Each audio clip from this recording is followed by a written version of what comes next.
right, guys, my name's Kenzie. I'm here with the Rugged Revival, and My name's Dakota Saylor. he is playing at the For the Love of Appalachia showcase here at the Burl, and it is going to be a wonderful time. I can't wait to hear you later. All right, I'm excited to play. Hell yeah. So we're going to get this started off with a little bit of Kentucky-themed rapid fire here. Bourbon or beer? Beer. Nice. Lexington or Louisville? Lexington.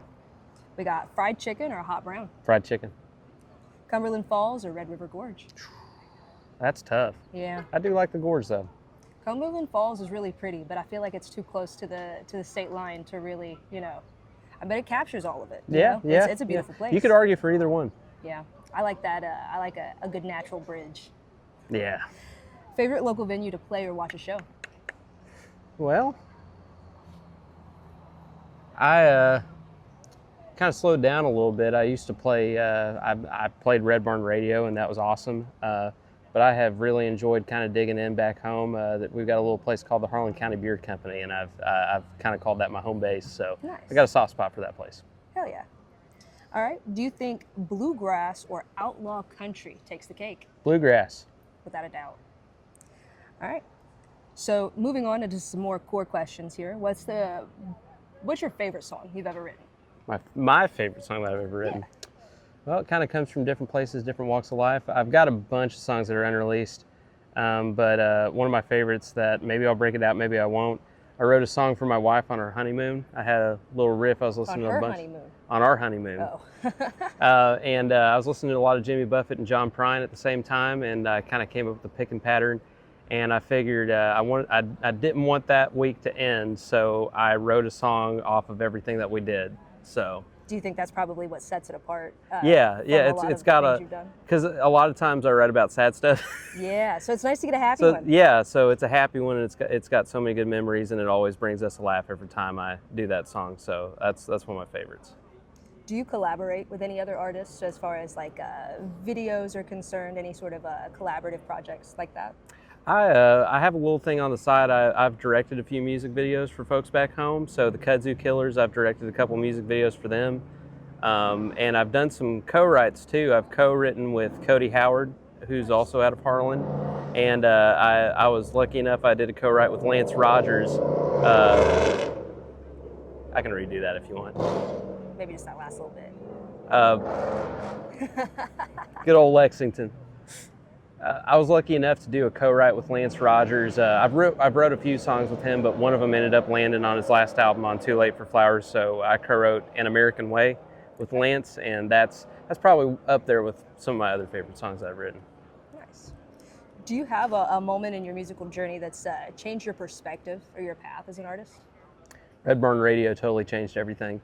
After I played on Red Barn, when I played on Red Barn, that's where I met my wife, and COVID hit right after that. So, I was so fortunate to have played that show and, met my special person, and, it's completely changed the trajectory of my life. Now we're married and we have a beautiful baby, and, that relationship really helped me get through COVID along with the music, but gigs dried up. So, it's good to be back out here, but Red Barn really changed everything for me.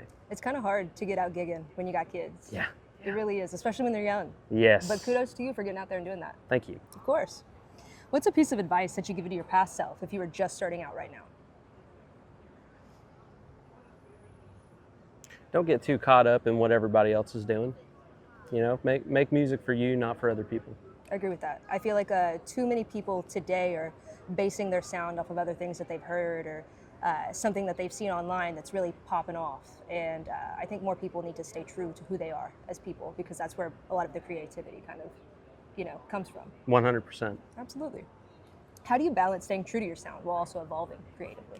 It's a great question. I feel like I've got a really good audience test at home.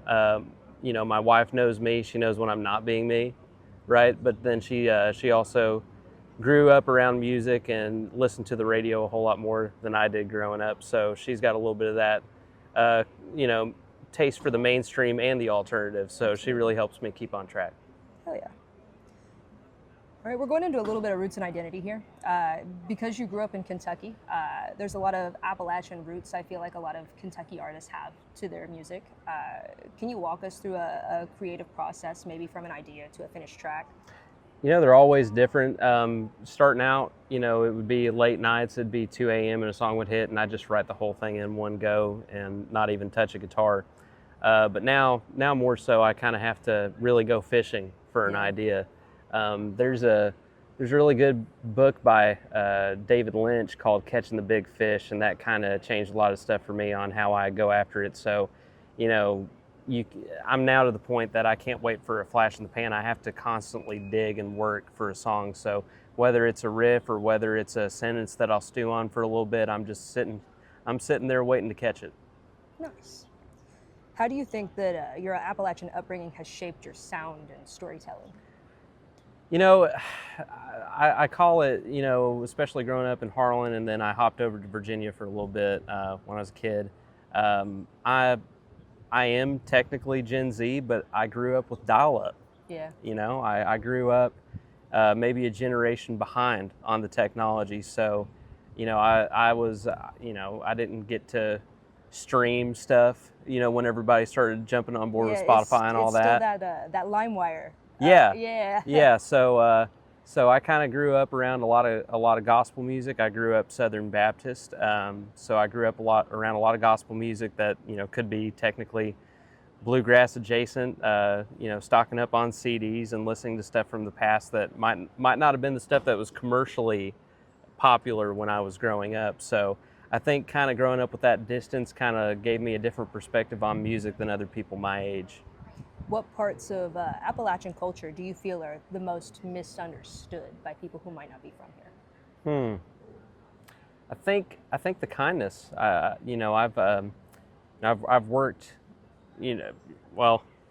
I've worked with folks who've moved from other places, and that's something that really isn't understood, is how caring people are. Yeah. People might take that and mistake it for something that's simplistic, but it's really not a simpleton concept. No. I think there's a deep level of caring around here that you don't find in other places. It's a community, for Yeah. sure.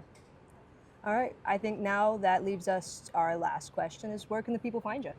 Well, you can find me. I've got dakotasaylormusic.com. You can find me on all the socials on Facebook, Instagram, Threads. We're avoiding the X, Twitter. We're Xing out X. But you can find me on all those. Nice. Thanks for checking out, guys. Get outside and check out your local scene.